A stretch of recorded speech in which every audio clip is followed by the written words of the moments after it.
వైఎస్ఆర్సీపీ హయాంలో 5 ఏళ్ల పాటు అద్భుతంగా ఆధ్యాత్మిక శోభ వెళ్లి విరిసింది.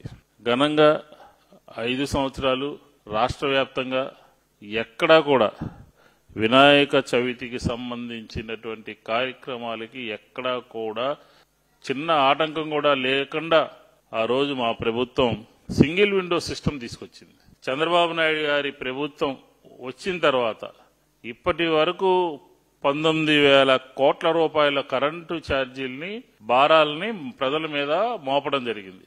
ఆ 19,000 కోట్ల రూపాయలు ప్రజలందరూ కూడా అల్లాడిపోతా ఉంటే, ఇబ్బందులు పడతా ఉంటే, కష్టాలు పడతా ఉంటే, వినాయకుడి యొక్క పందిర్లకి ఫ్రీ పవర్ ఇచ్చాము అని చెప్పని దాన్ని పదే పదే వల్లెవేయటం చూస్తూ ఉంటే 19,000 కోట్ల భారాలు బడ్జెట్ మోపడం ఎక్కడ, 30 కోట్ల రూపాయలు కూడా అవుతుందో లేదో తెలియదు.